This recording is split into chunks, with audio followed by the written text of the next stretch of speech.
মই মাটি কেইডৰা চাবলৈ গৈছিলোঁ। খেতিৰ ছিজন পালেহি যে, সেইবাবে ভাবিলোঁ এপাক মাটি কেইডৰা চায়ে আহোঁগৈ। পিছে আপোনালোক দুয়োজন ইয়াত কেনেকৈ কৰবলৈ আহিছিল নে কিনো? আমি আপোনালোকৰ ঘৰলৈ যাওঁ বুলি আহিছিলোঁ, কিন্তু আপোনাক ইয়াতে পালোঁ যেতিয়া ঘৰলৈ নগ'লেও হ'ব আৰু। আপুনি আকৌ তেনেকৈ ক'লে কেনেকৈ হ'ব? আমাৰ ঘৰলৈ বুলিয়ে আহিছিল যদি ব'লক ঘৰলৈকে যাওঁ। আপোনাক ইয়াত পালোঁৱে যেতিয়া ঘৰলৈ আৰু কিয় যাম ন? ঘৰলৈ নাযাওঁ দিয়ক।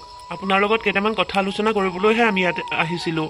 আপোনাক ইয়াতে পালোঁ যেতিয়া ইয়াতে আপোনাৰ লগত কথাখিনি আলোচনা কৰি লওঁ। কথা কওকচোন, কি কথা আলোচনা কৰিম বুলি আহিছিলেনো?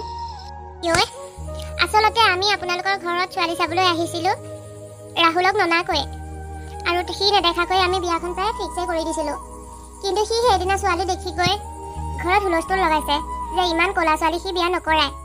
এতিয়া আপুনিয়ে কওকচোন, আমি কি কৰিম বাৰু? যদি দৰাই ৰাজি নহয় আমিতো একো কৰিব নোৱাৰোঁ ন। সেইবাবে ভাবিছোঁ আমি বিয়াখন আৰু আগ নবঢ়াওঁ নেকি। এই সময়ত আপোনালোকে এই সিদ্ধান্তটো কৈছে যে বিয়নী, আপোনালোকে দেখোন গম পায়ে বিয়ালৈ আৰু বেছি দিন নায়েই। সেইবাবে মই প্ৰায় মানুহ মতা আৰম্ভ কৰিয়েই দিলোঁ। মিতিৰ কুটুম সকলোৱে বিয়াখনৰ কথা গম পালে, আৰু এই মুহূৰ্তত যদি আপোনালোকে এনেকুৱা কৰে, মোৰ ছোৱালীজনীৰ ভৱিষ্যত ধ্বংস হৈ নাযাবনে? আৰু তাই ক'লাহে, কিন্তু তাই পঢ়াই শুনাই কামে বনে সকলোতে পাকৈত, মাথো তাইৰ ছালখনহে ক'লা। প্ৰধান সমস্যাটোৱে সেইখিনিত। মোৰ লগ বন্ধুৱে যেতিয়া মোৰ ৱাইফক লগত লৈ যাম তেতিয়া মোক ইনচাল্ট কৰিব। গতিকে মই কাৰোবাৰ বাবে হাঁহিহঁতৰ পাত্ৰ হ'ব নিবিচাৰোঁ। মই এই সম্পৰ্কত থাকিব নোৱাৰোঁ। আপোনাৰ ছোৱালীক মই কোনো পধ্যেই বিয়া কৰাব নোৱাৰোঁ। ৰাহুল বাবা, তুমি এনেকুৱা নকৰিবা। এবাৰ তুমি অন্ততঃ মোৰ ঠাইত থিয় হৈ ভাবি চোৱাচোন। মই এজনী ছোৱালীৰ দেউতাক, বহুত আশাৰে ছোৱালীজনী বিয়াখন পাতিম বুলি মিতিৰ কুটুম সকলোকে খবৰ দিলোঁ। এতিয়া এই মুহূৰ্তত যদি তোমালোকে এনেকৈ কোৱা, মই বাৰু কেনেকৈ নিজকে চম্ভালি ল'ম? বিয়নী, আপোনাকো কৈছোঁ, এই বিয়াখনৰ বাবে যিখিনি ত্যাগ কৰিব লাগে বা যদি আপোনালোকক কিবা দিবলগীয়াও হয়, মই সকলোখিনি দিবলৈ সাজু আছোঁ। মাথো এই বিয়াখন ভঙাৰ চেষ্টা নকৰিব। আমি লৈছোঁ বাৰু, আপুনি কোৱা মতে আপোনাৰ পৰা আমি কিবা এটা দাবী কৰিলোঁ, কিন্তু আপুনি জানো আমি দাবী কৰা অনুপাতে দিব পাৰিব? আপোনাৰ সেইখিনি সামৰ্থ্য আছে জানো? তাৰ বাবে আপুনি অকণমানো চিন্তাই নকৰিব। মই মোৰ একমাত্ৰ ছোৱালীজনীৰ বাবে যিখিনি কৰিব লাগে সকলোখিনি কৰিম সাধ্য অনুসাৰে। গতিকে আপোনালোকক কি লাগে কওক, মই যিমান পাৰোঁ সিমান চেষ্টা কৰিম আপোনালোকে বিচৰা মতে দিবলৈ। মাথো এই বিয়াখন আপোনালোকে কেঞ্চেল নকৰিব। মোৰ ছোৱালীজনীৰ ভৱিষ্যত জীৱনৰ কথা আহি পৰিছে। ঠিক আছে, আপুনি যদি ইমানেই কৈছে তেতিয়াহ'লে শুনক। যদি আপোনাৰ ছোৱালীজনীক মই বিয়া কৰাব লাগে, তেতিয়াহ'লে আপুনি মোক বিয়াৰ দিনাখন 10 লাখ টকা দিব পাৰিব? 10 লাখ টকা? 10 লাখ টকাৰ কথা শুনি আপোনাৰ মূৰত সৰগ ভাগি পৰিছেনে? আমি জানিছিলোঁৱেই আমি বিচৰা মতে আপুনি দিব নোৱাৰে, আৰু আপুনিও ভালদৰে জানে যে আপোনালোকৰ লগত আমাৰ ষ্টেটাছ একেবাৰে নিমিলে। 10 লাখ টকা আপুনি আমাক একেলগে দিয়াটো দূৰৰে কথা, গোটেই জীৱনটোত চাগে আপোনালোকে 10 লাখ টকা দেখিয়ে পোৱা নাই। গতিকে এই বিয়াখনৰ কথা আৰু আপুনি পাহৰি যাওক। আমি যাওঁ দিয়ক। কচোন ৰ'ব, হ'ব দিয়ক। মই ছোৱালীজনীৰ ভৱিষ্যত ভালৰ বাবে যিকোনো প্ৰকাৰে হ'লেও 10 লাখ টকা যোগাৰ কৰিম। আপোনালোকক বিয়াৰ দিনাই মই 10 লাখ টকা দিম। আপোনালোকে বিয়াখন সুকলমে হৈ যাবলৈ দিয়ক। কিন্তু এটা কথা মনত ৰাখিব, আমি যেতিয়া দৰা ঘৰৰ পৰা মানুহ আহিম, ৰভাৰ তলিলৈ সোমোৱাৰ আগত ৰভাতলিৰ সন্মুখত আপুনি মোক নগদ 10 লাখ টকা দিব লাগিব। তাৰ পাছতহে মই কিন্তু হোমৰ গুৰিত বহিবলৈ যাম। পাৰিব? ঠিক আছে, মই তোমাক কথা দিলোঁ। তুমি দৰা সাজত আহি ৰভাৰ তলিৰ সন্মুখত থিয় হোৱাৰ লগে লগে মই তোমাক 10 লাখ টকা নগদ দিম। তেতিয়াহ'লে আৰু কোনো কথাই নাই, আপুনি এতিয়া যাওক, বিয়াৰ কামত লাগক গৈ। এই বিয়াখন নিশ্চিন্ত মনেৰে পাৰ হৈ যাব, অকণমানো চিন্তাই নকৰিব। আমিও গৈ থাকোঁ দিয়ক, বিয়াৰ বাবে বহুতখিনি কাম কৰিব লাগিব নহয়। আমি এই কথাটো শৃংখলা নোহোৱাৰ বাবে বিয়াৰ কাম একো হাতেই দিয়া নাছিলোঁ। এতিয়াৰ পৰাহে বিয়াৰ কামত লাগিব লাগিব। তাৰমানে এখেতলোকে যৌতুক দাবী কৰিম বুলিয়ে ইয়ালৈকে আহিছিল। যিয়েই নহওক, মোৰ ছোৱালীজনী ক'লা হোৱাৰ বাবে তাইক বিয়া পাতিবলৈ ল'ৰাৰ খুবেই অভাৱ। এতিয়া ইমান ধুনীয়া ল'ৰাটো পাইছোঁ, তাতে আকৌ ভাল চৰকাৰীও চাকৰি কৰে। গতিকে টকা 10 লাখৰ বাবে মই এই বিয়াখন কেঞ্চেল হ'বলৈ দিব নোৱাৰোঁ নহয়। যিকোনো প্ৰকাৰে হ'লেও মই বিয়াৰ দিনালৈ 10 লাখ টকা যোগাৰ কৰিবই লাগিব। তাৰ কাৰণে যদি মই ঘৰ মাটি সকলো বিক্ৰী কৰি দিব লগা হয়, মই তাকো কৰিম। হয়, এতিয়া ঘৰলৈকে যাওঁ। এই লগতো কথাখিনি আলোচনা কৰি ল'ব লাগিব। আপোনাৰ কি হৈছে অ'? গা মোৰ কিবা বেয়া কৰিছে নেকি? ভাতকেইটাও সম্পূৰ্ণকৈ নাখালে। এনেকুৱাটো আপুনি আগতে কোনোদিন কৰা নাই। কওকচোন কিনো হৈছে? আপুনি এইদৰে যদি নোখোৱা নোবোৱাকৈ থাকে, মাজনী বিয়ালৈ দেখোন বেমাৰতে পৰিবগে। বিয়ালৈ আৰু বেছি দিন নায়েই, গতিকে খোৱা বোৱাবোৰ ভালকৈ কৰিলেহে কাম বনবোৰ কৰিবলৈ শক্তি পাব।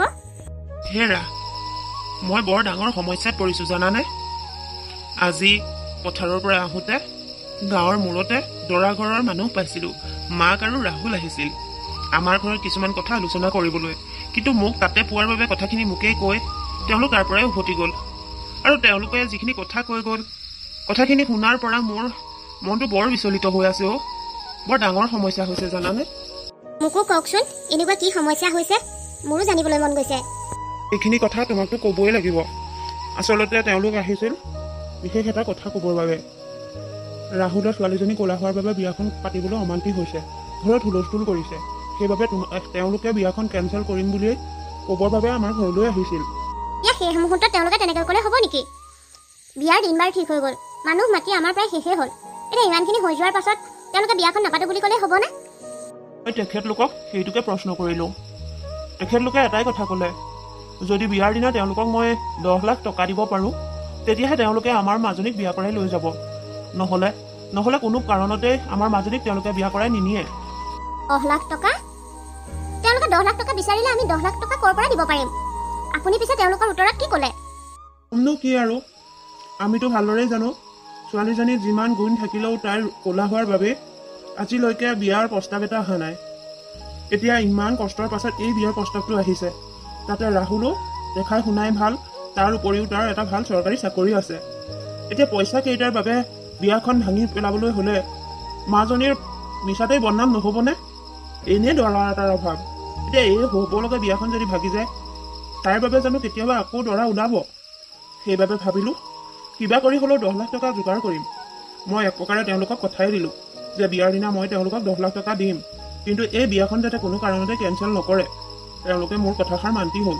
সেইবাবে তেওঁলোকে বিয়াৰ কামত আমাক আগবাঢ়িবলৈ কৈছে আৰু তেওঁলোকো আগবাঢ়িব বোলে।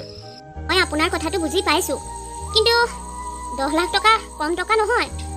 ইমানখিনি টকা আমি ইমান কম সময়ত কেনেকৈ যোগাৰ কৰিম? ইফালে বিয়াখন বুলিলেতো বহুত টকা খৰচ আহি আছেই। এতিয়া তাৰ উপৰিও 10 লাখ টকা আমি কেনেকৈ যোগাৰ কৰিম? মই সেইটোকে চিন্তা কৰি এটাই উপায় পাইছোঁ জানানে।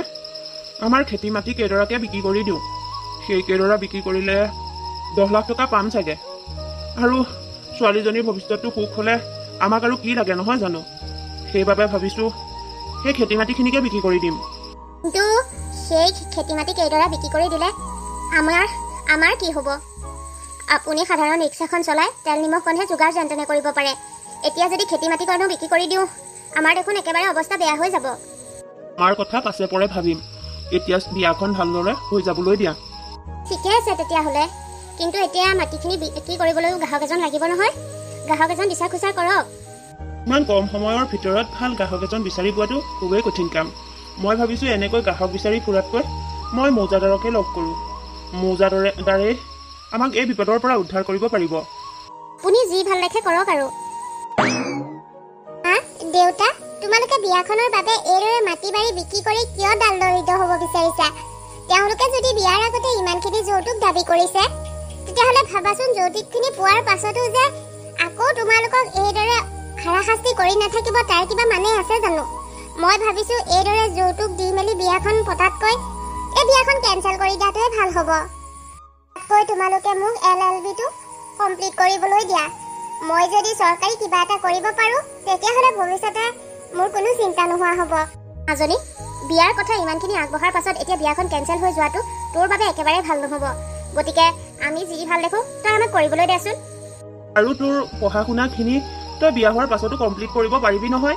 গতিকে তই এইবিলাক লৈ চিন্তা কৰিব নালাগে। তোৰ মাৰ বাপেৰ এতিয়াও জীয়াই আছোঁ, গতিকে তোৰ ভালৰ বাবে আমি কি কৰিব লাগে জানো নহয়।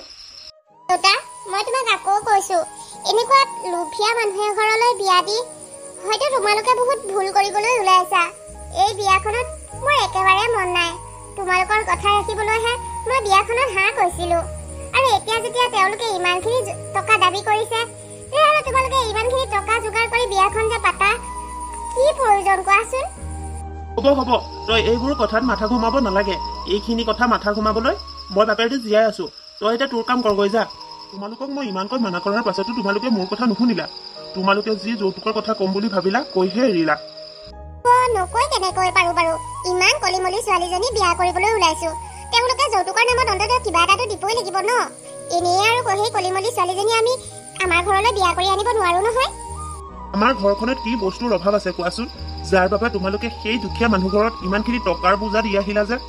আৰু তোমালোকে মন কৰিছানে নাই মই নাজানো, ছোৱালীজনীৰ বাহিৰৰ ৰংটোহে ক'লা, কিন্তু তাই গুণ গৰিমা বহুত বেছি। আৰু শুনিছা নহয়, তাই LLB কৰি আছে। কেনেবাকৈ সেইখিনিত যদি ভালকৈ পাছ কৰে, তাই এজনী ভাল চৰকাৰী উকিল হ'ব পাৰিব। তেতিয়াতো তাই আমাৰ ঘৰখন আৰু পোহৰাই তুলিব পাৰিব। সন্মুখত এটুকুৰা হীৰা আছে। আচলতে তোমালোকে চিনি পোৱাতহে ভুল কৰিছা। চাবা, তোমালোকৰ এই যৌতুকৰ দাবীৰ নামত যাতে সেই হীৰা টুকুৰা আমাৰ হাতৰ পৰা ওলাই নাযায়। সেইটো আৰু পাছৰ কথা। তাই পঢ়িহে আছে। তাই যে ভালদৰে পাছ কৰি এজন জাজ হ'ব পাৰিব সেইটোতো কনফাৰ্ম নহয়। গতিকে কনফাৰ্ম নোহোৱা কথা এটাক লৈ আমি ইমান ভাল সুবিধাটো কেনেকৈ যাবলৈ দিওঁ? আপুনি মনে মনে থাকিব। আমি যিবোৰ কৰি আছো ঘৰখনৰ ভালৰ বাবে কৰি আছো, ৰাহুলৰ ভালৰ বাবে কৰি আছো। গতিকে আপুনি এইখিনি কথাত নোসোমালেই মই ভাল পাওঁ। আৰু বাকী থাকিল হীৰা টুকুৰাৰ কথা। বাদ দিয়ক, তেনেকুৱা হীৰাৰ টুকুৰা বিচাৰিলে বহুত পাম বুজিছে। হ'ব, মই তোমালোকৰ মাজত সোমোৱাটোৱে মোৰ ভুল। এই ঘৰখনত মোৰ কথানো কোনটোৱে শুনা? দুয়োটাই দেখোন মাক পুতেকে নিজৰ সিদ্ধান্ত অনুসৰিহে চলা। মই মানুহটো আছোহে আৰু দেখুৱাবলৈ মানুহক। কৰা যি কৰা। হ'ব, এতিয়া এইবিলাক কথা পাতি থকাৰ সময় নহয়। বিয়ালৈনো আৰু কেইটা দিন আছে। গতিকে বজাৰ সমাৰ মিতিৰ কুটুমক নিমন্ত্ৰণ কৰাৰ সময় আহি পালে। কামখিনি আগবঢ়াব হ'ল আৰু। ইয়াৰ নামত ক'ত কি কৰিব লগা আছে মাক পুতেক দুয়োটাই কৰা। মোকনো কি প্ৰয়োজন? ইমানখিনি দেখোন তোমালোকে অকলেই কৰিলা। এতিয়া বাকী থকাখিনিও তোমালোক দুয়োটাই অকলেই কৰা। মই এইবিলাকত একো কৰিব নোৱাৰো। ঠিক আছে, হ'ব দিয়ক। আপুনি ভাবিছে নেকি আপুনি নকৰিলে বুলি এইখিনি কাম আমি কৰিব নোৱাৰিম বুলি? চাবচোন, আপোনাতকৈ আমি কিজানি ভালকৈহে কৰিম। মৌজাদাৰ ডাঙৰীয়া, আপুনি ইয়ালৈ কেতিয়া আহিলে? আপুনি ইয়ালৈ আহিলে ভালেই হ'ল। আপোনাক লগ কৰিবলৈ মই যাম বুলিয়ে ভাবি আছিলো। ইয়াতে পালো যেতিয়া মই আকৌ চহৰলৈ বাট কৰিবাই নোযোৱাকৈয়ে হ'ল। মই ইয়ালৈ যোৱাকালিয়ে আহিলো। পিছে পুতুল, তুমি কোৱাচোন, তোমাৰনো মোৰ লগত এনে কি দৰকাৰ আছে যাৰ বাবে তুমি মোক লগ কৰিবলৈ চহৰলৈকে যাব ওলাইছিলা? মৌজাদাৰ ডাঙৰীয়া, মই বৰ এটা ডাঙৰ বিপদত পৰিছো। আৰু মোৰ এই বিপদৰ পৰা উদ্ধাৰ কৰিব কেৱল আপুনিহে পাৰিব। আপোনাৰ অবিহনে মোক এই বিপদৰ পৰা কোনেও উদ্ধাৰ কৰিব নোৱাৰে। মই আপোনাৰ ওচৰলৈ বৰ আশাৰে আহিছো। পাৰিলে আপুনি মোক এই বিপদৰ পৰা উদ্ধাৰ কৰকচোন ডাঙৰীয়া। বিপদ? কি বিপদ হৈছে সেইটো কৈ লোৱা। তোমাৰ বিপদটো নুশুনোৱাৰ আগত মই তোমাক উদ্ধাৰ কৰিব পাৰিম বুলি কথা দিব নোৱাৰো। মৌজাদাৰ ডাঙৰীয়া, মোৰ একমাত্ৰ ছোৱালীজনীক বিয়া দিবলৈ ওলাইছো। আৰু বিয়াখনৰ বাবে মোক 10 লাখ টকাৰ প্ৰয়োজন হৈছে। সেইবাবে মই আপোনাৰ ওচৰত 10 লাখ টকা বিচাৰি আহিছো। আৰু এটা কথা, আপোনাৰ পৰা মই এনেই বিচাৰি অহা নাই। সেই টকাৰ বিনিময়ত মোৰ খেতি মাটি আটাইখিনি আপোনাক বিক্ৰী কৰি দিম। এইটো বাৰু মই বুজিছো, কিন্তু পুতুল, তোমাৰ যিখিনি মাটি আছে সেইখিনি গোটেই মাটি বিক্ৰী কৰিলেও তুমি 10 লাখ টকা নোপোৱা নহয়। সেইখিনিত মই তোমাৰ অৱস্থাটোক লৈ চাই 7 লাখ মান টকাহে দিব পাৰিম। তাতকৈ 1 টকাও বেছি দিব নোৱাৰো। মৌজাদাৰ ডাঙৰীয়া, 7 লাখ টকা পালে মোৰ একোৱেই নহ'ব। আপুনি যেনে তেনে মোক সেইখিনি মাটিত 10 লাখ টকা দিয়কচোন। যদি আপুনি মোক 10 লাখ টকা দিয়ে, তেতিয়াহ'লে আপুনি মোৰ ছোৱালীজনীৰ জীৱনটো আপুনি উদ্ধাৰ কৰা হ'ব। তুমি ইমানকৈ কৈছা যদি মই বাৰু তোমাৰ মুখলৈ চোৱাৰ লগতে তোমাৰ ছোৱালীজনীৰ কথা ভাবি আৰু 1 লাখ টকা বঢ়াই দি 8 লাখ টকা দিব পাৰিম। কিন্তু তাতকৈ মই বেছি দিব নোৱাৰো। যদি 8 লাখ টকাতে তুমি মাটিখিনি দিব পাৰা, তেতিয়াহ'লে টকাখিনি লৈ যাব পাৰিবা। যদিহে দিব নোৱাৰা, তেতিয়া তুমি যাবগৈ পাৰা। মই সেইখিনি মাটি 10 লাখ টকা দি ল'ব নোৱাৰো নহয়। হ'ব ডাঙৰীয়া, আপুনি মোক 8 লাখ টকাকেই দিয়ক। বাকী 2 লাখ টকা মই কিবা কৰি পাছত যোগাৰ কৰিম। ঠিক আছে, তুমি তেতিয়াহ'লে কালিলৈ মাটি বাৰীৰ কাগজখিনি লৈ আহিবা। মই সকলোখিনি চমজি লোৱাৰ পাছত তোমাক টকাখিনি দি পঠাম। হ'ব মৌজাদাৰ ডাঙৰীয়া, আপোনাক বহুত বহুত ধন্যবাদ। আপুনি মোৰ এই বিপদত বৰ ডাঙৰ উপকাৰ কৰিছে। হয় দিয়া, সেইবাবেহে গাঁৱৰ মানুহৰ বিপদ হ'লেহে মোলৈ মনত পৰে, নহ'লেতো সকলোৱে মোৰ কথা পাহৰিয়েই থাকে। বাৰু, তুমি এতিয়া যোৱা। মোৰো এফালে যাবলগীয়া আছে। তুমি কালিলৈ পাৰিলে অকণমান সোনকালেই আহিবা। ঠিক আছে ডাঙৰীয়া, মই তেতিয়াহ'লে কালিলৈ ৰাতিপুৱাই আহিম। কি হ'ল, ইমান চিঞৰ বাখৰ কৰি আহিছে যে? এৰা, মৌজাদাৰক লগ কৰিবলৈ চহৰলৈ যোৱাৰ কথা ভাবিহে আছিলো। ভাগ্য ভাল জানানে, আজি মৌজাদাৰক পথাৰৰ পৰা আহোঁতে তেওঁ ফাৰ্মখনতেই পালো। তেওঁ যোৱাকালিয়ে আহিলে আৰু তেওঁক দেখি মই তেওঁৰ ওচৰলৈ গৈ মোৰ কথাখিনি সকলো ক'লো। লগতে মাটিখিনি বিক্ৰী কৰাৰ কথাও ক'লো। তেওঁ মাটিখিনি ল'বলৈ মান্তিয়ে হৈছে, কিন্তু তেওঁ 10 লাখ টকা নিদিয়ে সেইখিনি মাটিত। মোৰ মুখলৈ চোৱাৰ লগতে ছোৱালীজনীৰ কথা ভাবি সেইখিনি মাটিত বোলে 8 লাখ মান টকা দিব। গতিকে কালিলৈ মোক কাগজখিনি লৈ মাতিছে। কাগজখিনি চমজি লোৱাৰ পাছত মোক টকাখিনি দি পঠাব। হয় নেকি? কিন্তু 8 লাখ টকা পালে বাকী 2 লাখ টকা আমি ক'ৰ পৰা যোগাৰ কৰিম? তেওঁলোকেতো সম্পূৰ্ণ 10 লাখ টকাই বিচাৰিছে। এটা কাম কৰিম, তেওঁলোকক এতিয়া আমি 8 লাখ টকাই দিম। কম যে বিয়াৰ পাছত কিস্তি কৰি হ'লেও বাকী 2 লাখ টকা আমি দিম। কিন্তু তেওঁলোকক জানো তেনেকৈ ক'লে কথাখিনি মানি ল'ব? নল'বনো কিয়? তেওঁলোকোতো মানুহহে। গতিকে তেওঁলোকে মোৰ অৱস্থাটোৰ কথা বুজি পাব দিয়া। এতিয়া আৰু চিন্তা নাই বুজিছা।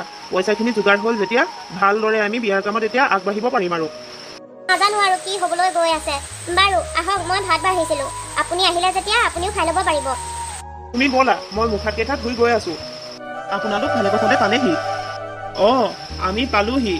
পিছে আপুনি আমাক কি কথা দি থৈছিলে পাহৰিলে নেকি? এতিয়া দেখোন আপুনি খালী হাতেৰেহে আহিছে। নাই নাই, তোমালোকক দি থোৱা কথা আৰু কেনেকৈ পাহৰিব পাৰিম। মই সকলোখিনি যোগাৰেই কৰি থৈছো। ৰ'বা, মই বেগখন লৈয়ে আহোঁ। বেগখনত আমি কোৱা মতে সম্পূৰ্ণ টকা ওলাব নহয়? তোমালোকক আৰু মিছা মাতিনো কি হ'ব। আচলতে মই আপোনালোকে কোৱা মতে সম্পূৰ্ণ টকা যোগাৰ কৰিব নোৱাৰিলোঁ। মই 8 লাখ টকাহে যোগাৰ কৰিব পাৰিলোঁ। কিন্তু আপোনালোকে চিন্তা নকৰিব, এতিয়া এই 8 লাখ টকাকেই লৈ যাওক। পাছে পৰে আপোনালোকক মই কিস্তি কৰি বাকী 2 লাখটো ধাৰ মাৰিম আৰু। আপোনালোকো যে মানুহ আৰু ৰভাৰ তলিত নোসোমোৱাৰ আগতে এইবিলাক কি কথা পাতিছে হয়? এইবিলাক কথাটো ৰভাৰ ভিতৰতো পাতিব পৰা হ'ব। গতিকে আমি সকলো ভিতৰলৈ গৈ লওঁ নেকি? বা দেউতা, তুমি মাজতে এনে নামাতিবা। আমাৰ মাজত কি কথা হৈ আছে আমিহে জানো। একো নজনাকৈ যিকোনো কথা কৈ নিদিবা। ময়োনো কিয় জানো মাজে মাজে নিজৰ স্থিতি পাহৰি যাওঁ। হ'ব, তোমালোকে কি পাতিছিলা পাতা, মই বাৰু এতিয়াৰ পৰা একো নামাতো। এটা কথা কওঁ, আপোনাক কোৱাৰ মতে যদি আপুনি সম্পূৰ্ণ টকা যোগাৰ কৰিব নোৱাৰিলে, তেতিয়াহ'লে আগতীয়াকৈ আপুনি আমাক কিয় কোৱা নাছিল? আপুনি এই মুহূৰ্তত আমাক এইবোৰ কথা কৈছে যে? কিয়নি ইমান অবুজন নহ'বচোন। অন্ততঃ মোৰ অৱস্থাটোৰ কথা এবাৰ ভাবকচোন। দুবেলা দুমুঠি ৰিক্সাখন চলাই যেন তেনে খাই আছো। তাৰ পাছতো ছোৱালীজনী বিয়াখন নাভাগক বুলিয়ে খেতি মাটি যিকণ আছিল সেইকণ বিক্ৰী কৰি দিলোঁ। সেইখিনি বিক্ৰী কৰি মাত্ৰ 8 লাখ টকাহে পালোঁ। এতিয়া মই 2 লাখ টকা ইমান কম সময়ত কেনেকৈ যোগাৰ কৰিম কওকচোন। সেইবাবে ভাবিলোঁ এতিয়া আপোনালোকক 8 লাখ টকাহে দিওঁ। তাৰ পাছত বাকী 2 লাখ মই কিবা কৰি আপোনালোকক দিম আৰু। আপুনি ভাবিছে নেকি এই মুহূৰ্তত আপুনি এনেকৈ ক'লে আমি আপোনাৰ কথা মানি লৈ আপোনাৰ ছোৱালীক বিয়া কৰাই লৈ যাম? মই যি কথা কওঁ সেইমতেই চলোঁ। আমি আপোনাক 10 লাখ টকাৰ কথা কৈছিলোঁ। এতিয়া সম্পূৰ্ণ 10 লাখ টকা যেতিয়া আপুনি যোগাৰ কৰিব নোৱাৰিলে, তেন্তে আমিও আপোনাৰ ছোৱালীক বিয়া পাতিব নোৱাৰোঁ। আমি ৰভাৰতলীলৈ নাযাওঁ, ইয়াৰ পৰাই উভতি যাম। ৰাহুল বাবা, তোমাক মই হাত জোৰ কৰিছোঁ। এইখিনি মুহূৰ্তত তুমি এনেকুৱা এটা সিদ্ধান্ত নল'বা। মোৰ ছোৱালীজনীৰ জীৱনটোৰ কথা আছে, মোৰ ছোৱালীজনীৰ ভৱিষ্যতৰ কথা আছে। তাইৰ ভৱিষ্যতটো ভাল হওক বুলিয়েতো মই ইমান কষ্টৰ পাছতো 8 লাখ টকা যোগাৰ কৰিলোঁ। আৰু তাইৰ ভালৰ বাবে মই বাকী 2 লাখো কিবা কৰি যোগাৰ কৰি দিম। কিন্তু তুমি মোক অলপমানতো সময় দিয়া আৰু এই বিয়াখন এনেকৈ নাভাঙিবা। ছোৱালীজনী বৰ ডাঙৰ বিপদ নামত পৰিব। এইবোৰ কি হৈ আছে? মই এইখিনি কথা পূজাক ক'বগৈ লাগিব। তাইতো ইয়াত যে এইবোৰ হৈ আছে গমেই নাপায় নহয় বেচেৰীয়ে। চাউ চিগা ভিকফুবিলাকৰ লগত সম্পৰ্ক কৰিবলৈ আগবঢ়াটোৱে আমাৰ ডাঙৰ মূৰ্খামি। এইবিলাকে নিজৰ কথাৰ মূল্য নাজানেই। সেইবাবে কথা দি কথা যে ৰাখিব লাগে সেইটোও বুজি নাপায়। কিহে যে পাইছিল আমাক এই কলিমলি ছোৱালীজনীক চাবলৈ আহিবলৈ। সঁচাকৈ দেই, বৰ ডাঙৰ বিপদত পৰিলোঁ। মাহী, এইবোৰ মানে কি হৈ আছে? মই একো বুজি পোৱা নাই। এইদৰে ৰভাতলী সোমোৱাৰ আগতে তোমালোকে এইবোৰ কি কথা আলোচনা কৰি আছা? আৰু এই মুহূৰ্তত তৰা এনেকৈ উভতি যোৱাটো ভাল হ'ব জানো? তুমি এইবোৰ একো বুজি নোপোৱা। গতিকে কি হৈ আছে মনে মনে চাই থাকা। এই জন্মৰ ঘৰখন এৰি আৰু কিছু মুহূৰ্তৰ পাছত মই এখন নতুন ঘৰলৈ যাব লাগিব। নতুন এখন ঘৰত নতুন এটা পৰিৱেশৰ লগত নিজকে খাপ খুৱাই চলিব পাৰিব লাগিব।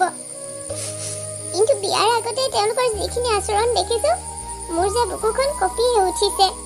নাজানো আৰু মই সেই ঘৰখনৰ লগত চলিব পাৰিম নে নাই। ভগৱান, তুমি মোক শক্তি দিবা যাতে যিকোনো পৰিস্থিতিতে মই সাহসেৰে থিয় হ'ব পাৰোঁ। পূজা, পূজা। অ' পিংকি, ভিতৰলৈ সোমাই আহ। কিয় বাহিৰৰ পৰা চিঞৰি আছনো? পূজা, বাহিৰত কি হৈ আছে তই গম পাইছনে? বাহিৰত কি হৈ আছেনো পিংকি? কচোন মোক ভালদৰে। মইতো একো গমেই নাপাওঁ দেখোন। তৰা আহি পদূলিৰ মুখতে ৰৈ আছে। ৰভাতলীলৈ সোমোৱাই নাই। আৰু পদূলিৰ মুখতে খুৰাৰ লগত কিবা টকা পইচাৰ কথা লৈ তৰ্ক কৰি আছে। আৰু দৰাজনে যে খুৰাক ইমান বেছি অপমান কৰিছে, মোৰ যে দেখি বেয়াই লাগি গ'ল জাননে? দুখীয়া হ'লেও মানুহক এইদৰে অপমান কৰিব লাগেনে? সঁচাকৈ খুৰাদৰে কিন্তু তোৰ ভৱিষ্যতটো ভাল হ'বৰ বাবে বহুত বেছি অপমান সহ্য কৰি আছে। মই বুজি পাইছো কি কাৰণে এইবোৰ হৈছে। কিন্তু সেই মানুহজনে ইমান সাহস ক'ত পালে, ইমান অধিকাৰ ক'ত পালে যে মোৰ দেউতাক তেওঁ এইদৰে অপমান কৰিব? মই জীয়াই থকাৰ অৱস্থাত কোনোবাই দেউতাক এইদৰে অপমান কৰিব, মই সেইটো সহ্য কৰিব নোৱাৰো। এতিয়ালৈকে তেওঁ আমাৰ জোৱাই হোৱা নাই। এতিয়াই যদি দেউতাক এনেকুৱা অপমান কৰিছে, বিয়াৰ পাছত দেখোন দেউতাক মানুহ বুলিয়ে গণ্য নকৰে। নাই, এইখন বিয়াত আৰু মই নবহো। বলচোন আমি বাহিৰলৈকে ওলাই যাওঁ আচোন তেতিয়াহ'লে যাওঁ মই আপোনালোকৰ ভৰিতে ধৰিছো আপোনালোকে এতিয়া এই মুহূৰ্তত এনেকৈ বিয়াখন ভাঙিবলৈ নিবিচাৰিব এই বিয়াখনৰ বাবে মই মোৰ তেজ পানী কৰি দিছিলো আৰু যিখিনি খেতি মাটি আছিল সেইখিনি বিক্ৰী কৰিলো এতিয়া ইমানখিনি টকা পইচা খৰচ কৰাৰ পাছত যদি বিয়াখন হৈ নুঠে মোৰ এইবোৰ সকলোবিলাক এনেই যাব গতিকে এই দুৰ্ভগীয়া বাপেকৰ কথা চিন্তা কৰি আপোনালোকে এই বিয়াখন হৈ যাবলৈ দিয়ক মই আপোনালোকক ভৰিত ধৰিছো আপুনি ভৰিত ধৰিলে বুলিয়ে মই আপোনাৰ সেই কলিমলি ছোৱালীজনী এইদৰে বিয়া পাতি লৈ যাব নোৱাৰো নহয় ধনী ল'ৰা দেখি যেনে তেনে কলি ছোৱালীজনী দি পেলাই বিপদ হাৰিম বুলি ভাবিছে আপুনি ভাবিছে নেকি আপুনি কোৱাৰ কথা মতে আপোনাৰ চকু পানী টোপাল দেখি আমি নিজৰ কথা পাহৰি যাম বুলি আপোনাৰ এই চকু পানীয়ে আমাৰ একো প্ৰভাৱ পেলাব নোৱাৰে গতিকে বন্ধ কৰক আপোনাৰ এইবিলাক অভিনয় আমি ইয়াত আৰু এখন্তেকো নাথাকো আমি যাওঁ আপুনি ঠিকেই কৈছে মিষ্টাৰ আপোনাৰ আৰু ইয়াত থকাৰ কোনো প্ৰয়োজন নাই আপুনি এই বিয়াত বহিব বিচাৰিলেও এতিয়া আৰু মই এইখন বিয়াত বহিব নোৱাৰো হ'ব পাৰো ক'লা হ'ব পাৰো দুখীয়া কিন্তু আত্মসন্মান আমাৰো আছে আপোনালোকে ইমান অধিকাৰ পালে ক'ত যে মোৰ দেউতাক এইদৰে ইমান মানুহৰ সন্মুখত অপমানিত কৰিবলৈ মোৰ দেউতাই কষ্ট কৰি খাই আছে ভিক্ষা কৰি খোৱা নাই যাৰ বাবে আপোনালোকে এইদৰে অপমান কৰিলে মই সহ্য কৰি থাকিম যাওক আপোনালোকৰ দৰে লোভীয়া মানুহৰ লগত আমি সম্পৰ্ক নকৰো প্ৰয়োজন সাপেক্ষে মই বিয়া নোহোৱাকৈ পাৰ কৰি দিম কিন্তু আপোনালোকৰ দৰে দুখীয়া পৰিয়াললৈ বোৱাৰী হৈ গৈ মোৰ ভৱিষ্যত কিমান সুখৰ হ'ব মই আৰু জানিব পাৰিলো গতিকে যাওক গৈ যাওক কালচিকা ভিকহুৰ জাত নাও ডুবিলেও টিঙৰ পৰা নানামে বাপেকে টকা যোগাৰ কৰিব নোৱাৰাৰ বাবে ইয়াত কাবৌ কাকুতি কৰি আছে ইফালে কলি ফেঁচিৰ মুখত কথা শুনা বৰ কথা হেৰ তোৰ দৰে কলি ফেঁচিক আমি বিয়া নকৰাইহে পাৰিছো মোৰ ল'ৰা ইমান অলাগতিয়াল নহয় যে তোৰ দৰে আজি কলি ফেঁচিক বিয়া কৰি নিম মোৰ ল'ৰাৰ পাছত বিচাৰিলে বহুত ছোৱালী লাইন লগাই দিব পাৰো বুজিলি যাও কাকু আপোনালোকক কোনে মানা কৰিছে আপুনি ল'ৰাৰ বাবে স্বয়ম্বৰ পাতক গৈ তাত আমাৰ ক'ব লগা একো নাই যাও আজনী তই মনে মনে থাকচোন যেন তেনে মই তেওঁলোকক মনাবলৈ বিচাৰি আছো তই আকৌ মাজতে আহি এইবোৰ গণ্ডগোল কৰিছ তই জাননে এইখন সময়ত এইদৰে বিয়াখন ভাগি যোৱাৰ মানে তই কিমান বদনামী হৈ পৰিবি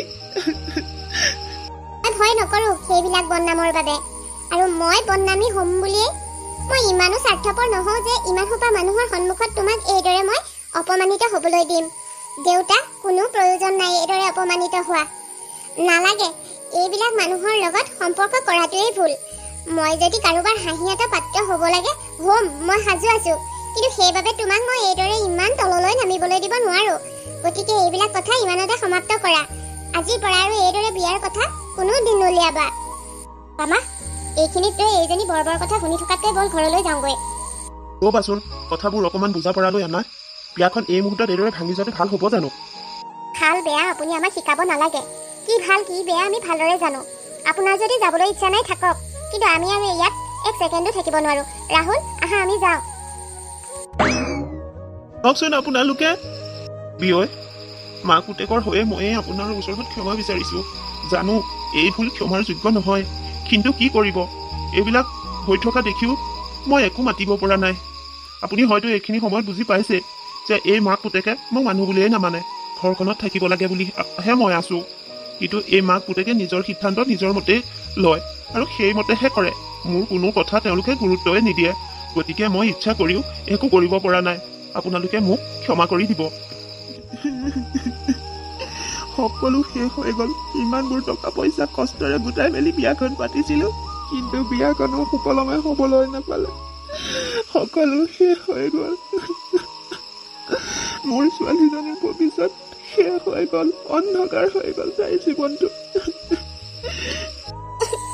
যি হ'ল আৰু আপুনি এইদৰে ভাগি নপৰিবচোন এনেকৈ ভাগি পৰিলে ছোৱালীজনীৰ কি অৱস্থা হ'ব তাইৰ বাবে আমি নিজকে কঠোৰ কৰিব লাগিব আপোনালোকক এটা কথা কওঁ বেয়া নাপাব মই পূজাৰ শিক্ষাগুৰু হিচাপে তাইক যিমানখিনি জানো তাই পঢ়া শুনাত অত্যন্ত মেধাৱী ইচ্ছা কৰিলে তাই বহুত কিবা কিবি কৰিব পাৰিব যদি আপোনালোকে ছোৱালীজনীৰ ভৱিষ্যতটো পোহৰাব বিচাৰিছে তেতিয়াহ'লে তাই যিখিনি কৰিবলৈ বিচাৰিছে যিখিনি পঢ়িবলৈ বিচাৰিছে সেইখিনিত আপোনালোকে সহায় কৰক চাব তাই নিজেই নিজৰ ভৱিষ্যত ভালদৰে গঢ়ি ল'ব পাৰিব এখেতে ঠিকেই কৈছে পূজা অত্যন্ত মেধাৱী আৰু বুদ্ধিয়ক ছোৱালী গতিকে তাই নিজৰ ভৱিষ্যতটো ভালদৰে পোহৰাব পাৰিব। সেইবাবে আপোনালোকে তাইক পঢ়া শুনা কৰাত অকণমান সহায় কৰি দিয়ক। চাব, তাই এগৰাকী ভাল কিবা বিষয়া হ'ব। আৰু শুনক, এজনী ছোৱালী বিয়া দিয়াটোৱে মাক বাপেকৰ শেষ কৰ্তব্য নহয়। তাই ভৱিষ্যতে এগৰাকী ভাল মানুহ কৰাটো মাক দেউতাকৰ কৰ্তব্য। গতিকে তাইক আপোনালোকে ভালদৰে পঢ়ুৱা শুনোৱা কৰক। চাব, তাই এটা সময়ত ভাল মানুহ হ'ব আৰু তেতিয়া আৰু তাইৰ বাবে এইদৰে দৰাৰ কোনো অভাৱ নহ'ব। এইখিনি আমিও বুজিছোঁ। তাইক পঢ়িবলৈ আমি যা যোগাৰ কৰি দিলে তাই বহুত দূৰ আগুৱাই যাব পাৰিব। হ'লেও আমি গাঁৱৰ পৰিৱেশত থাকোঁ। এতিয়া গাঁৱৰ ওচৰ চুবুৰীয়াৰ পৰা তাই বাহিৰলৈ জানো ওলাব পাৰিব? সকলো মানুহে তাইক হাঁহিব, ঠাট্টা কৰিব। এতিয়া বাৰু ছোৱালীজনীয়ে সেইখিনি হজম কৰিব পাৰিবনে সেইখিনি সহ্য কৰিবলৈ? পাৰিব, নিশ্চয় পাৰিব, যদিহে আপোনালোক মাক দেউতাক দুয়োৱে তেওঁ ছাপোৰ্ট কৰে। সন্তানক মাক দেউতাকে ছাপোৰ্ট কৰিলে বহুত সাহসী হৈ উঠে। কিছুমান অসম্ভৱ কামো সম্ভৱ কৰি তুলিব পাৰে। গতিকে মই বিচাৰোঁ আপোনালোকে এতিয়া তাইক ফুল্লি ছাপোৰ্ট কৰক। চাব, তাই বহুত বেছি সাহসী হৈ উঠিব। আপোনালোকৰ পৰামৰ্শৰ বাবে বহুত বহুত ধন্যবাদ। আমি চেষ্টা কৰিম যিমান পাৰোঁ তাইক ছাপোৰ্ট কৰি যাবলৈ। এতিয়া আৰু এইদৰে কন্দা কটা কৰি নাথাকিব। কন্দা কটা কৰি থাকিলে ওচৰ চুবুৰীয়াই বেছি সুবিধাহে পাব। গতিকে যাওক, ভিতৰলৈ যাওকগৈ। যিবোৰ হৈ গ'ল সেইবোৰ এটা বেয়া সপোন বুলি পাহৰি যাওক আৰু কালিৰ পৰা এটা নতুন জীৱনৰ আৰম্ভণি কৰক। আপোনালোকক বহুত বহুত ধন্যবাদ মনত ইমানখিনি সাহস দিয়াৰ বাবে। মই নিজকে এতিয়া সলনি কৰিম। ছোৱালীজনীক যিমান পাৰোঁ সহায় কৰিম। মই এতিয়া এটাই লক্ষ্য কৰি ল'ম, যাতে ছোৱালীজনীক এজনী ভাল কিবা বিষয়া কৰিব পাৰোঁ। শুনি ভাল লাগিল। লগতে আপোনালোকক অভিনন্দন জনালোঁ। চাব, ছোৱালীয়ে আপোনালোকৰ নাম এদিন উজ্বলাই তুলিব। গতিকে আপোনালোকে এইদৰে কন্দা কটা কৰি নাথাকিব। আপোনালোকৰ সেইজনী ছোৱালী এটুকুৰা হীৰা হয়। এইটুকুৰা হীৰা মানুহে সহজে চিনি নাপায়। সময়ত সকলোৱে বুজি পাব। আৰু যিসকলে এইবিলাক কৰিলে তেওঁলোকেও এটা সময়ত নিজৰ কৰ্মক লৈ পস্তাব লাগিব। এতিয়া যাওক ভিতৰলৈ। পূজাই ভালদৰে খোৱা বোৱা কৰি আছেনে? তাই বাৰু মনটো মাৰি মাৰি থাকে নেকি? আমি এইবোৰ কথা যিমান ভাবিছোঁ তাই সেইবোৰ ভবাই নাই। তাই এতিয়া এটাই লক্ষ্য, যেনে তেনে হ'লেও তাই এজনী জজ হ'বই বোলে। গতিকে তাই এতিয়া আৰু একদম পঢ়াতহে মন কাণ দিছে। এইবোৰ কথা তাই পাহৰিয়ে গৈছে নেকি? মা দেউতা, তোমালোক দুয়োজন একেলগে আছা, ভালেই হ'ল। এটা কথা নহয়, মই ইমান দৰে যে পঢ়ি আছোঁ, মোৰ এটাই লক্ষ্য, মই এগৰাকী ভাল জাজ হোৱাৰ। আৰু জাজ হ'বৰ বাবে এটা এক্সাম দিব লাগিব। মই সেই এক্সামৰ বাবে প্ৰস্তুতি চলাইছোঁ আৰু যিমান পাৰোঁ সিমান কষ্ট কৰিম, যাতে মই এই এক্সামটোত উত্তীৰ্ণ হ'ব পাৰোঁ। কিন্তু তাৰ বাবে ফৰ্ম ফিল আপ কৰিবলৈ কেইটামান টকাৰ প্ৰয়োজন হ'ব। দেউতা, তুমি পাৰিবানে মোক টকাকেইটা যোগাৰ কৰি দিবলৈ? আৰু চিন্তা নকৰিবা, এইবাৰ এক্সামটোৰ বাবে তুমি মোক টকাকেইটা যোগাৰ কৰি দিলেই হ'ব। এতিয়াৰ পৰা মই কেইটামান টিউশ্যন কৰিম আৰু সেই টিউশ্যনৰ পৰা পোৱা পইচাৰে মই নিজৰ পঢ়া খৰচ উলিয়াব পাৰিম। কোৱাচোন, এইবাৰ ফৰ্ম ফিল আপ কৰিবলৈ তুমি মোক পইচা কেইটামান দিব পাৰিবানে? হ'ব দে, মই তোক প্ৰয়োজন হোৱা পইচা কেইটা বাৰু কেনেবাকৈ হ'লেও যোগাৰ কৰি দিম। চাবি, যাতে ভালদৰে পঢ়ি শুনি তই এক্সামটো পাছে হ'ব পাৰ। নোৱাৰিলে কিন্তু এইবাৰেই শেষ আৰু। তোমালোকে চিন্তাই নকৰিবা, মই এই পৰীক্ষাত পাছ হৈহে এৰিম। হ'ব বাৰু, পইচাকেইটা কিমান লাগে তই মোৰ পৰা লৈ যাবি। ফৰ্ম ফিল আপ কৰিবলৈ আমি দুয়োজন লগতেই যাম। নহ'লে গাঁৱৰ মানুহবিলাকৰ পৰা বৰকৈ বাহিৰলৈ যাবলৈ বেয়াই হৈছে। কিছুমান মানুহে কি যে কথা কিছুমান কয়, সহ্য কৰিবলৈকে টান হয়। দেউতা যাব নালাগে, মই যাম তোৰ লগত। চামচোন কোনে কি কয়। দেউতাই কোনোবাই কিবা ক'লে মনে মনে শুনি অহা মানুহ, কিন্তু মই শুনি মনে মনে গুচি নাহোঁ। তেওঁলোকক উচিত উত্তৰ দিয়াৰ পাছতহে মই উভতি আহিম। চাবি, সেইবিলাক মানুহে দ্বিতীয় দিনটোক আৰু একো নকয়। গতিকে কালিলৈ তোৰ লগত মইহে যাম। হ'ব মা, কোনোবা এজন মোৰ লগত গ'লেই হ'ব। মই বাৰু এতিয়া ঘৰত ৰিজালৰ কথাটো কিদৰে কওঁ? মই ভবা নাছিলোঁ এনেকুৱা হ'ব বুলি। পূজা, তই এইদৰে চোতালত ৰখি আছ যে? তই ৰিজাল আনিবলৈ যোৱাৰ কথাই আছিল, তই নগলি নেকি ৰিজাল আনিবলৈ?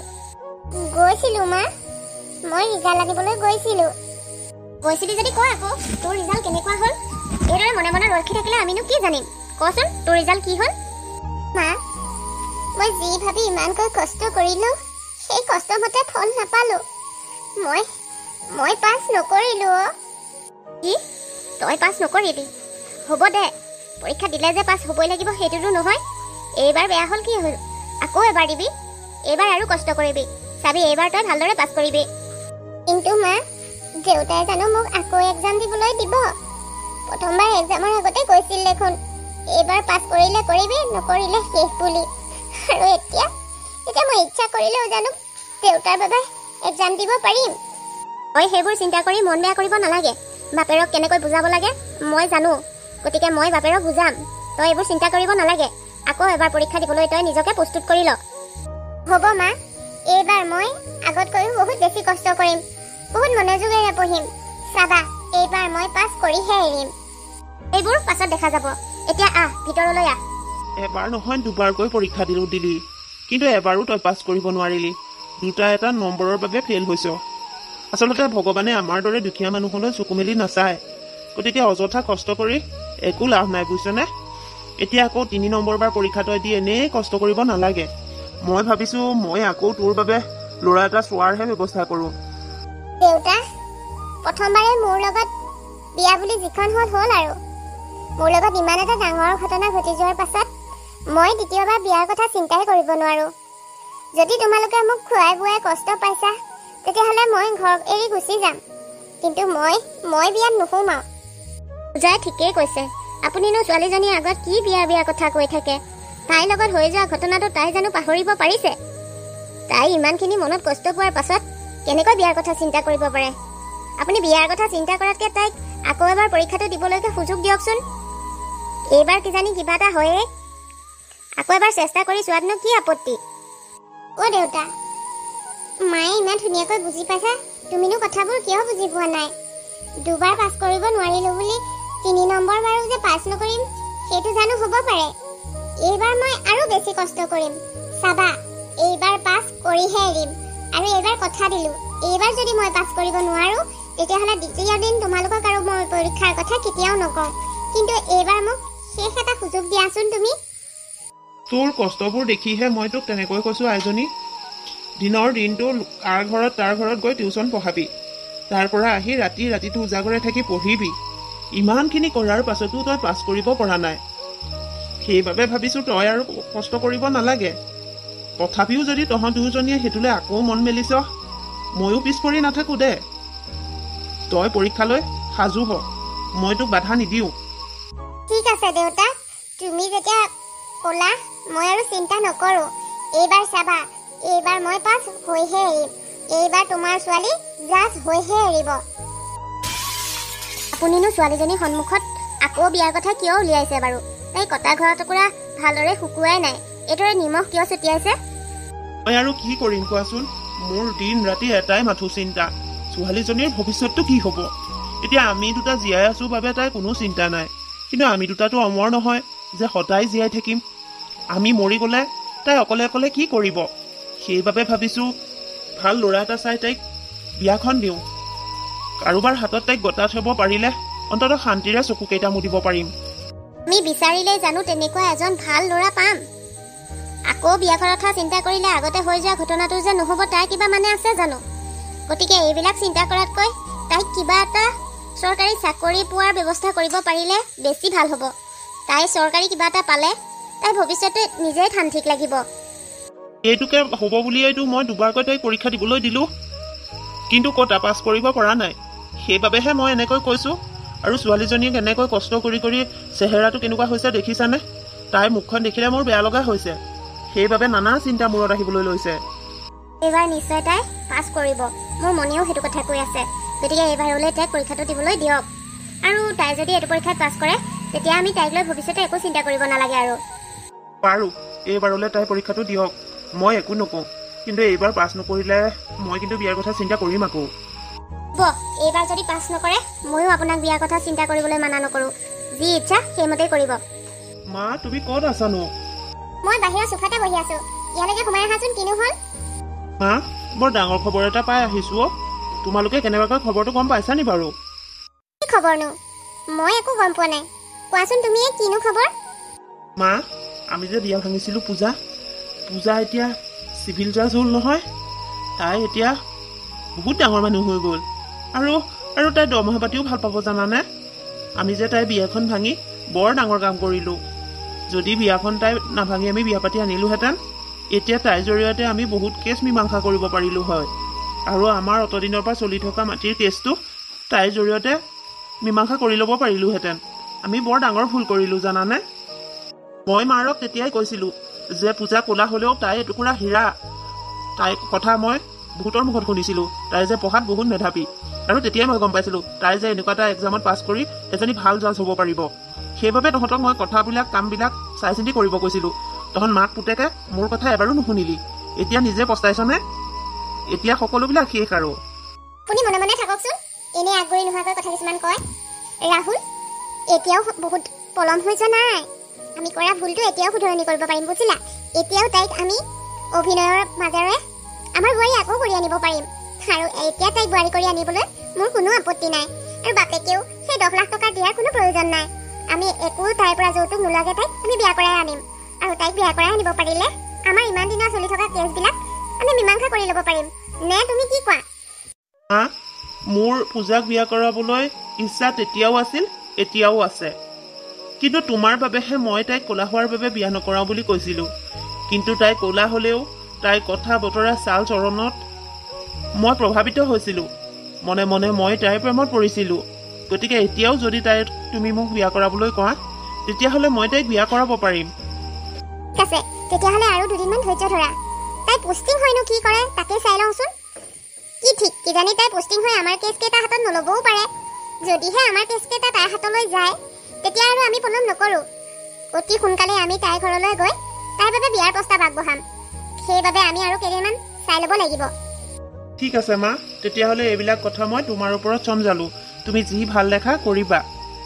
আকৌ স্বাৰ্থ, মানে তোমালোকে যিকোনো এটা কাম কৰিবলৈ হ'লে তাৰ আঁৰত এটা স্বাৰ্থ জড়িত হৈ থাকিবই লাগিব। সঁচাকৈ দেই, তুমি ল'ৰাটোৰ বিয়াখনৰ লগতো নিজৰ স্বাৰ্থ জড়িত ৰাখিছা। কেনেকুৱা মাক নহয় তুমি? আমি বৰ্তমান যিটো যুগত আছো, এইটো যুগত নিস্বাৰ্থ আৰু আপোনাৰ দৰে আৱেগিক হ'লে কোনো কাম নিশিজিব, বুজিলে? আমি কিনো কৰোঁ মনে মনে চাই থাককচোন, এনেও গম পাব নহয়, তেতিয়া ক'ব। তাইক বিয়া কৰোৱা মানে ইমানখিনি মাটি আমাৰ হাতৰ পৰা ওলাই নাযায়। সেইখিনি মাটিত ৰাহুলে এটা ডাঙৰ ফেক্টৰী খুলিম বুলি ভাবিছে। গতিকে ইমান চক্ৰান্ত কৰি লোৱা মাটিখিনি আমি আকৌ লোকৰ হাতলৈ এৰি দিব নোৱাৰোঁ নহয়। তাৰ বাবে পূজাৰ দৰে এজনী কলিফেচি বিয়া কৰাব লগা হ'লেও কৰিব লাগিব। কিন্তু এইখিনি মই মোৰ ল'ৰাটোৰ ভৱিষ্যত ভাল হ'বৰ বাবে চিন্তা কৰিছোঁ। মাক হিচাপে এইখিনি চিন্তা কৰাটো কোনো ভুল নহয়। কৰা যি কৰা, চাবা আকৌ ভৱিষ্যত ভাল কৰোঁতে কৰোঁতে শেষত গৈ বোলে জেলে তোমালোকৰ শেষ আশ্ৰয় হ'বগৈ। তেতিয়াহ'লে মই আকৌ তোমালোকক কোনো সহায় কৰিব নোৱাৰিম, মনত ৰাখিবা। এই মানুহজনে আকৌ নিগেটিভ কথাবোৰ বেছিকৈ ভাবে, একো এটা কথা পজিটিভলি ল'ব নোৱাৰে। তেওঁৰ কথা মতে চলা হ'লে আমি সেই আগৰ ডাল দৰিদ্ৰ হৈ থাকিব লাগিলেহেঁতেন। মোৰ কথা মতে ৰাহুলে চলে বাবে ইমান এটা ভাল জীৱন কটাই থাকিব পাৰিছোঁ। নহ'লে যে কি হ'লহেঁতেন। তেওঁ আকৌ ক'ব আহে আমি তেওঁৰ কথা নুশুনো। অ' আইতা, কওকচোন আপোনাক কি সহায় কৰিব পাৰোঁ? আইজনী, এইবাৰ শেষ আশা আৰু ভৰসা তোমাৰ ওপৰতেই। এই কটলে অহা যোৱা কৰি কৰি মোৰ কিমান যে 500 টকা খৰচ হৈছে মই তোমাক হিচাপ দিব নোৱাৰিম। কিন্তু কি জানানে, মোৰ কেছটো আজিও সমাধা হোৱা নাই। নাজানো মই জীয়াই থকা অৱস্থাত এই কেছটো সমাধা হয় নে নহয়। এতিয়া মোৰ এটাই আশা, তুমি যাতে এটা সুবিচাৰ কৰি দিয়া। আইতা, আপোনাৰ কিনো কেছ মই জানিব পাৰিমনে? আপুনি মোক কথাবোৰ খুলি কওকচোন। আপুনি খুলি ক'লেহে মই আপোনাক সহায় কৰিব পাৰিম। আইজনী, আমাৰ ঘৰৰ ওচৰত এঘৰ মানুহ আছে। মানুহ ঘৰৰ মানুহটো বৰ বেয়া নহয়, কিন্তু মাক পুতেকহাল হ'ল বৰ লোভীয়া। লোকৰ সম্পত্তি নিজৰ কৰিবলৈ তাহাঁতে বহুত কিবা কিবি কৰিব পাৰে। মোৰ ওচৰত মোৰ নামতে এপোৱা মাটি আছে। আজি বহু বছৰ আমি তাতেই খেতি কৰি খাই আছিলোঁ। কিন্তু যোৱা 3 বছৰৰ পৰা সেই খেতি মাটিডৰা তেওঁলোকে হস্তান্তৰ কৰিছে। তাত তেওঁলোকে ফেক্টৰী বনাবলৈ ওলাইছে। কিন্তু কাগজৰ কলমে ফটকৈয়ে মাটিখিনি মোৰ নামত থকাৰ পাছত তেওঁলোকে সেইখিনি কেনেকৈ কৰিব পাৰে? এই কথাটো সমাধা কৰিবৰ বাবে মই কোৰ্টলৈ অহা যোৱা কৰি আছোঁ, কিন্তু নাই, কোনো সমাধান হোৱা নাই। এতিয়া আৰু শেষ ভৰসা তুমিয়েই এই কোৰ্টলৈ নতুন জাজ হৈ আহিছা। গতিকে মই ভাবোঁ তুমি এটা উচিত বিচাৰ কৰি মোক ন্যায় প্ৰদান কৰিবা বুলি। ঠিক আছে আইতা, আপোনাৰ কথাবোৰ শুনিলোঁ। এতিয়া আহক ভিতৰলৈ। আপুনি ক'ৰ মানুহ, কি কথা সকলো এড্ৰেছ ঠিকনা মোক দিয়কহি। মই সোনকালেই তেওঁলোকলৈ ন'টিছ পঠাম আৰু তেওঁলোকক কোৰ্টত হাজিৰ হ'বলৈ বাধ্য কৰাম। আপুনিও আপোনাৰ মাটি বাৰী কিমান কাগজ পত্ৰ আছে সকলোখিনি লৈ আহিব। সকলোখিনি চোৱাৰ পাছত মই এটা উচিত বিচাৰ কৰি দিবলৈ সুবিধা হ'ব। চিন্তা নকৰিব, এতিয়াৰ পৰা আৰু আপুনি এইদৰে অহা যোৱা কৰি কষ্ট কৰিব নালাগে। মই আপোনাক সহায় কৰিম। তোমাৰ কথা কেইষাৰ শুনিয়ে ভাল লাগি গৈছে অ'। এইবাৰহে মোৰ কেছটো সমাধা হ'ব যেন লাগিছে। ব'লা, তোমাৰ লগত কলৈ যাব লাগে মই যাম, সকলো ঠিকনা পাতি দি থৈ যামগৈ, ব'লা। পূজা, অ' পূজা, ঘৰত আছানে? চাওঁ, ওলাই আহাচোন। অ' কোননো? গৈছো ৰ'ব দেই। আপোনালোক কিয় আহিছে? আপোনালোক ইয়ালৈ কি প্ৰয়োজন আছে মোৰ লগত? জানো পূজা, তুমি আমাক দেখিলে খং কৰিবা, আৰু এই খং কৰাটোও স্বাভাৱিক, কাৰণ তোমাৰ লগত আমি যিখিনি অন্যায় কৰিলো সেইখিনিলৈ চাই এইখিনি আমি সহ্য কৰাটো বৰ বেছি কঠিন নহ'ব। জানো পূজা, তোমাক আমি বহুত বেছি অন্যায় কৰিলো। আমি সেইদৰে তোমাক সেইদিনা বিবাহ মণ্ডপত এনেকৈ এৰি যাব নালাগিছিল। আমি নিজৰ ভুল বুজি পাইছো, আৰু চোৱাচোন, তোমাৰ লগত তেনেকুৱা কৰাৰ পাছত মই মোৰ ল'ৰাটোক বেলেগকৈ বিয়াও কৰিবলৈ দিয়া নাই। এতিয়া ভাবিছো আমি নিজৰ ভুল বুজি পাইছোৱেই যেতিয়া, তোমাৰ লগত আধৰুৱা হৈ ৰোৱা সেই বিয়াখন এইবাৰ আমি সম্পূৰ্ণ কৰি পেলাওঁ। অ' পূজা, আচলতে আমি সেইদিনা তেনেকুৱা কৰিব নালাগিছিল। আমাক টকাৰ লোভে আমাক অন্ধ কৰি পেলাইছিল। সেই টকাৰ লোভত পৰি আমি কাক কেতিয়া কি ব্যৱহাৰ কৰিব লাগিছিল সকলো পাহৰি গৈছিলোঁ। কিন্তু এতিয়া আমাৰ ভুল আমি বুজি পাইছোঁ, গতিকে আমাৰ ভুলবোৰ শুধৰাবলৈ এটা সুযোগ নিদিবানে তুমি? কি কথা কৈছে এইবোৰ আপোনালোকে? এতিয়া এইবিলাক কথা কোৱাৰ কিবা প্ৰয়োজন আৰু সময় আছে জানো? আপোনালোকে ভাবিছে নেকি যে আপোনাৰ ল'ৰালৈ বিয়া হ'বৰ বাবে মই ইমান কষ্ট কৰি জাজ হৈছো বুলি? কেতিয়াও নাভাবিব। মই বুজি পাইছো কালি কোৰ্টৰ পৰা নটিচখন কি গ'ল নাই, আজি আপোনালোক ইয়াত আহি হাজিৰ। আপোনালোকে ভাবিছে নেকি এইদৰে মোৰ লগত বিয়াৰ প্ৰস্তাৱ আকৌ আগবঢ়ালে মই আপোনালোকৰ বিয়াৰ প্ৰস্তাৱ গ্ৰহণ কৰি আপোনাৰ ল'ৰাৰ পত্নী হৈ আপোনালোকে কৰি থকা অন্যায়বোৰৰ লগত সহযোগ কৰিম বুলি? নাভাবিব, কেতিয়াও নাভাবিব। আপোনালোক কিমান লোভী আৰু কিমান নিষ্খাপৰ মানুহ মই ভালদৰে বুজি পালো। আপোনালোকৰ দৰে মানুহবিলাকক কেনেদৰে শিক্ষা দিব লাগে সেইটোও মই ভালদৰে জানো। আপোনালোকে ভাবিছে নেকি আপোনালোকৰ কথা মতে মই আপোনালোকৰ বোৱাৰী হৈ সেই নিৰ্দোষী বুঢ়ীজনীৰ ওপৰত অত্যাচাৰ কৰিম, এইদৰে মাটি বাৰী কাঢ়ি ল'বলৈ দিম? কেতিয়াও নহয়। মই এই পোষ্টত থকালৈকে এনেকুৱা অন্যায় হ'বলৈ মই কেতিয়াও নিদিওঁ। সেই আইতাগৰাকীক মই ন্যায় দিহে এৰিম। তাৰ বাবে যি কৰিব লাগে মই সকলো কৰিম। ইমান দিনে মোলৈ মনত নপৰিল, এতিয়া মই কি জাজ হলো আৰু আপোনালোকৰ কেছটো কি মোৰ হাতত পৰিলে? চিধাই আপোনালোক মোৰ ওচৰত বিয়াৰ প্ৰস্তাৱ লৈ আহিলে। ৱাহ, মানিব লাগিব কিন্তু আপোনালোকৰ বুদ্ধি। কিন্তু এইবিলাক বুদ্ধি আপোনালোকে আপোনালোকৰ পকেটত ৰাখক। মোক ব্যৱহাৰ কৰিবলৈ চেষ্টা নকৰিব। মই আপোনালোকৰ কথাত উঠা বহা নকৰো। যা, তুমি সঁচাকৈ আমাক ভুল বুজিছা। আমি ইমান স্বাৰ্থপৰ নহয় যে সেইখিনি স্বাৰ্থ লৈ মই আকৌ তোমাক বিয়াৰ প্ৰস্তাৱ আগবঢ়াইছোঁ। এইবাৰ মই মোৰ নিজৰ মনৰ পৰা প্ৰস্তাৱ আগবঢ়াইছোঁ, গতিকে মই আশা কৰোঁ তুমি এই প্ৰস্তাৱ গ্ৰহণ কৰা। প্ৰয়োজন হ'লে তুমি এই কথা ভাবিবলৈ কেইদিনমান সময় লোৱা, আমি তোমাক সময়ো দিম, কিন্তু আমাৰ এই প্ৰস্তাৱটো নাকচ নকৰিবা। প্ৰয়োজন নাই, মোক আপোনালোকে সময় দিব নালাগে। মই এতিয়া যিটো কৈছো, মই এবছৰ দিন সময়ো যদি লওঁ সেই একেটা কথাই ক'ম।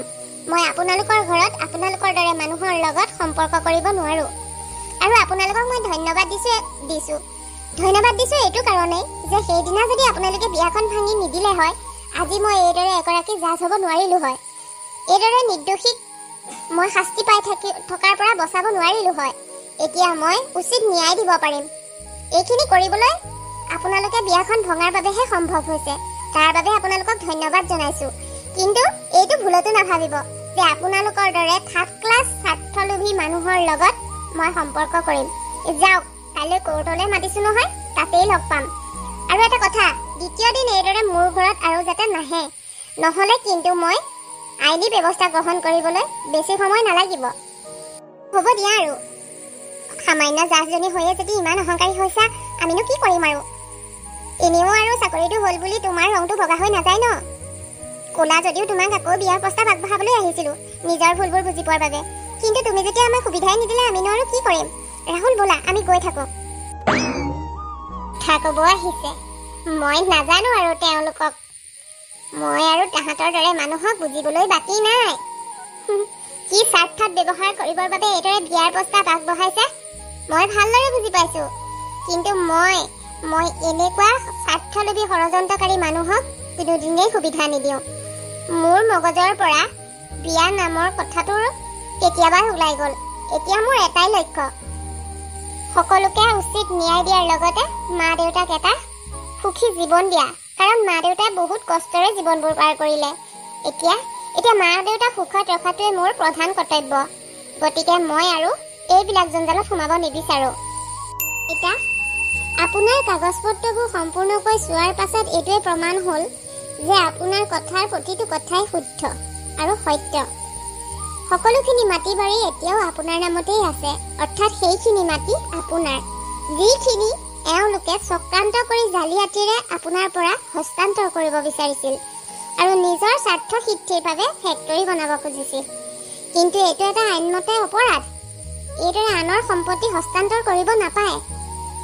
চিন্তা নকৰিব আইতা, আপোনাৰ এই বিচাৰ মই আজি শেষ কৰিম, আপোনাক ন্যায় প্ৰদান কৰিম। আৰু আপোনালোকেও শুনক, এইদৰে আপোনালোকে আনৰ মাটি হস্তান্তৰ কৰি নিজৰ স্বাৰ্থ সিদ্ধি কৰিবলৈ অকণমানো লাজ নালাগিল নে? এই আইতাগৰি সেই অৱস্থাটো আপোনালোকে দেখা পোৱা নাছিল নেকি? প্ৰতিটো সময়তে প্ৰতিটো কামতে আপোনালোকে নিজৰ স্বাৰ্থৰ কথা কিয় ভাবে? ইমান স্বাৰ্থপৰ মানুহ আপোনালোকে। এতিয়া এটা কথা শুনি লওক, এই আইতাৰ মাটি আইতাক উভতাই দিব, লগতে তেখেতক 1 লাখ টকাৰ আপোনালোকে সাহায্য দিব লাগিব।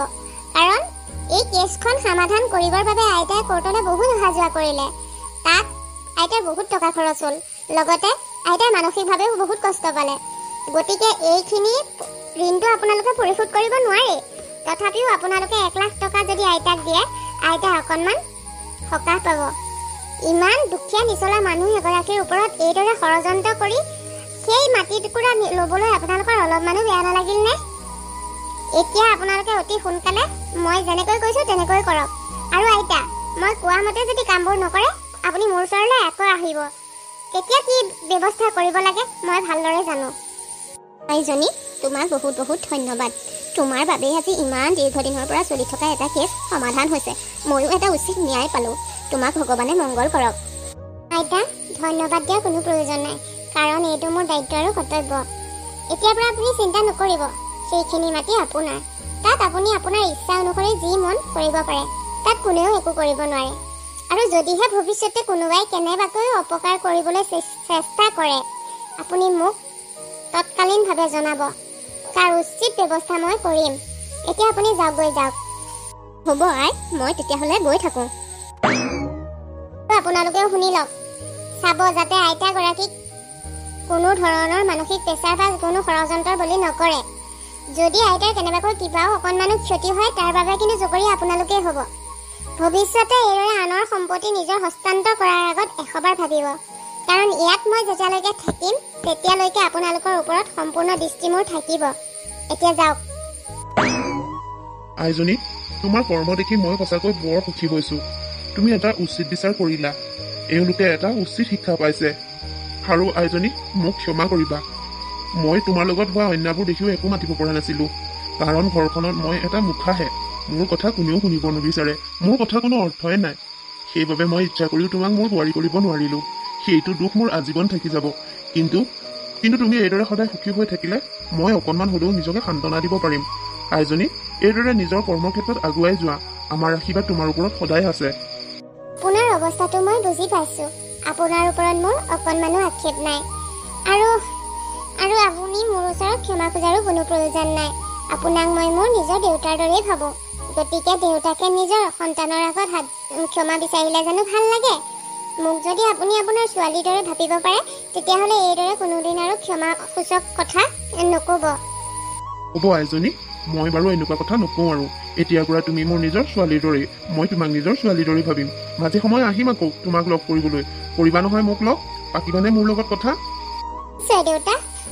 আৰু এটা কথা, সেইদিনা আপোনালোকৰ ল'ৰা আৰু মানুহজনী আমাৰ ঘৰলৈ গৈছিল মোক বিয়াৰ প্ৰস্তাৱ দিবলৈ, কিন্তু মই সেই বিয়াৰ প্ৰস্তাৱ একেবাৰেই নাকচ কৰিলোঁ। মই সেইটো বেয়া কৰিলোঁ নেকি বাৰু? নাই, একো ভুল কৰা নাই। তুমি যি কৰিলা একদম শুদ্ধ কৰিলা। মই সেইটোৱে বিচাৰিছিলোঁ। অন্ততঃ তেওঁলোকে এটা শিক্ষা পাইছে। নাজানো এই শিক্ষাৰ পৰা নিজকে সংশোধন কৰিব পাৰে নে নোৱাৰে, কিন্তু তেওঁলোকে এটা ভাল মুখ থেকেচা খাইছে। আৰু ময়ো বৰ ভাল পাইছোঁ জানানে, তেওঁলোকে এইদৰে মুখ থেকেচা খোৱাৰ বাবে। বাৰু আইজনী, মই এতিয়া গৈ থাকোঁ দিয়া। তুমি তোমাৰ কামত আগবাঢ়া। ঠিক আছে দেউতা, যাওক। বহুত দিনৰ পাছত আজি কিবা মনটো বহুত মুকলি লাগিছে। মনটো একদম শান্তি যেন লাগিছে। আৰু বিশেষকৈ এই দুখীয়া আইতাগৰাকীক ন্যায় দিব পাৰি মনটো আৰু ভাল লাগিছে। যাওঁ, এতিয়া মোৰ কৰ্মই মূল লক্ষ্য, গতিকে নিজৰ কৰ্ম কৰাটোৱে ভাল হ'ব। এইবিলাক কিছুমান অদৰকাৰী মানুহৰ কথা মূৰত লৈ কোনো লাভ নাই।